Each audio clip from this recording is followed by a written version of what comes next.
Dajjal ini memiliki di tangan kanannya api, kelihatan besar, Allahu alam di telapak tangan atau di sebelah kanan tubuhnya. Kemudian di sebelah kirinya itu memiliki air yang sejuk seperti sebuah lautan yang luas. Sebagian ulama hadis mengambil hadis ini dengan letterletnya, artinya dia memang punya api yang sangat besar untuk menghukum orang-orang yang tidak beriman pada dia, dan dia memiliki sungai yang atau lautan yang luas, airnya sejuk dan dingin bagi orang yang ikut kepada dia.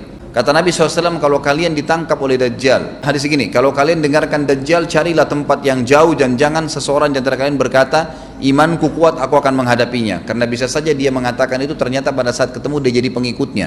Tapi kalau kalian bertemu, kokohkanlah pendirian kalian dan yakinlah Dajjal, ya, di tangan kanannya ada api dan di tangan kirinya ada lautan. Kalau kalian tertangkap, maka pilihlah yang di tangan kanannya yang api dan ucapkanlah bismillah. Pada saat kalian pun harus dilemparkan ke api itu, ketahuilah api tersebut adalah lautan yang dingin. Terbalik, air yang dingin di tangan kirinya sebenarnya itu adalah api neraka yang panas. Maka kita diajar oleh Nabi SAW. Dajjal terus aja banyak pengikutnya, akan diekspos seperti kita tahu sekarang. Luar biasa bagaimana media dalam sekejap saja sudah bisa tersebar di sana sini beritanya. Kata sebagian ulama yang menanggapi fasilitas media kita di zaman sekarang mengatakan, kemungkinan besar memang Dajjal ini akan terekspos sangat cepat karena adanya media kayak kita sekarang. Cepatnya dia keliling muka bumi ini setahun, 2 bulan, 2 pekan sudah semua bumi ini dilingkari, didatangin, karena memang sekarang fasilitas pesawat ada, transportasi mudah, dan memang ada salah satu hadis yang dihasankan oleh para ulama. Salah satu tanda-tanda hari kiamat adalah adanya besi yang berterbangan yang menjadi tunggangan manusia. Sekarang ada pesawat, ada kereta api, ada mobil. Itu ada hadisnya, maksud tanda-tanda hari kiamat. Dajjal nanti akan masuk ke Mekah dan Madinah, akan tiba di Mekah dan Madinah, tapi yang dibahas dalam hadis adalah di kota Madinah. Mohon maaf.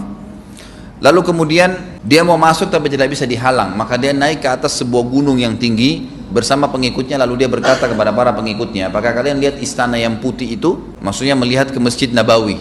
Lalu berkata para pengikutnya, iya tentu saja. Lalu berkatalah Dajjal, itu adalah istananya Muhammad, tidak bisa dia masuk ke dalam, dia hanya batas wilayah haram di luar kota Madinah. Maka kata Nabi SAW, Dajjal pun menepukkan telapak kakinya ke bumi di luar kota Madinah, maka terjadilah gempa di kota Madinah, dan keluar dengan gempaan tersebut semua orang yang munafik, karena orang kafir nggak ada di Madinah. Semua orang yang di dalam hatinya ada sifat kemunafikan keluar dan jadi pengikutnya Dajjal karena goncangan itu.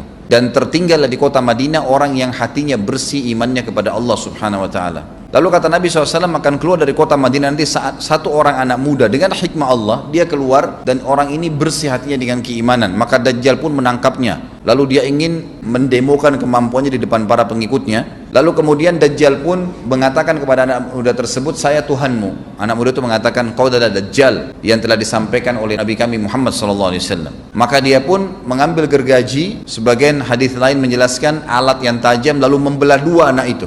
Dari kepalanya dibelah sampai ke kemaluannya, terbelah dua kiri kanan. Lalu Dajjal lewat di tengah-tengahnya, demo sambil ya dilihat oleh para pengikutnya, dan mereka bersorak-sorak. Lalu Dajjal mengatakan, bersatulah, bersatu kembali jasadnya.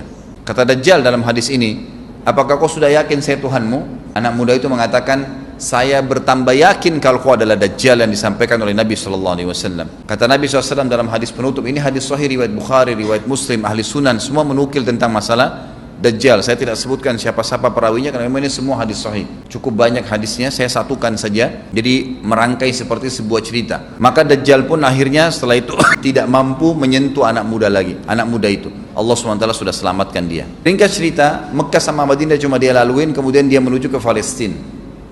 Pada saat tiba di Palestina, dia Dajjal sendiri tidak tahu kalau ajalnya sudah dekat. Maka dia pun akhirnya ya berdemo di sana, menganggap dia punya sebuah kerajaan sampai di daerah Palestina, tepatnya sekarang Israel. Subhanallah, direbut wilayah itu oleh Israel tanpa mereka sadari. Dalil-dalil wahyu menuntun mereka ke situ. Ada sebuah kota namanya kota Babelut di Israel. Itu kota itu ada, saya pernah lihat cuplikannya, termasuk kota yang diidolakan di dalam negeri Israel sendiri, namanya Babelut. Subhanallah, hadis menyebutkan nama Babelut. Hadis Nabi SAW dari 1400 tahun yang lalu mengatakan, nanti Dajjal akan berkumpul di sebuah wilayah namanya Babelut di Syam, maksudnya di Palestina itu, Israel sekarang.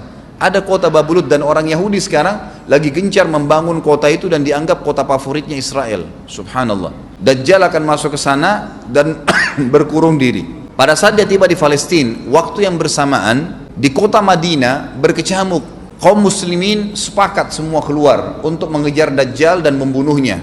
Keluar dari kota Madinah satu orang yang namanya seperti namanya Nabi Muhammad SAW, Muhammad bin Abdullah, dan dia dari turunan Nabi SAW juga.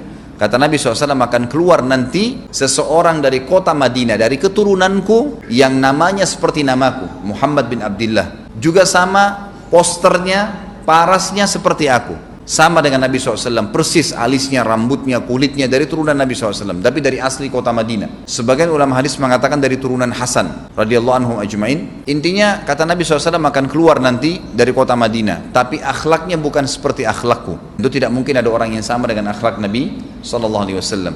Kata Nabi SAW, Allah mengubah dia dalam sehari semalam. Tiba-tiba berubah menjadi orang baik dalam sehari semalam, jadi orang faham agama. Lalu orang-orang pun akan datang kepadanya dari masyarakat Madinah berkata, engkau adalah turunan Rasulullah SAW, pimpinlah kami berperang melawan Dajjal. Maka dia pun menolak. Dia menolak awalnya, kemudian dia menuju ke Mekah diikutin dengan 300 orang pertama dari kota Madinah. Sampai di Mekah, setelah selesai dia tawaf, maka seluruh muslimin menunjuknya sambil mengatakan, engkau harus memimpin kami. Dan orang ini punya julukan Mahdi, dikenal dengan Imam Mahdi. Inilah tanda-tanda kiamat yang kedua. Setelah Dajjal keluar, buat kerusakan di muka bumi tadi selama 40 hari itu atau setahun lebih, kemudian keluarlah tanda-tanda kiamat kedua pada saat dia sudah tiba di kota Babulut di Israel.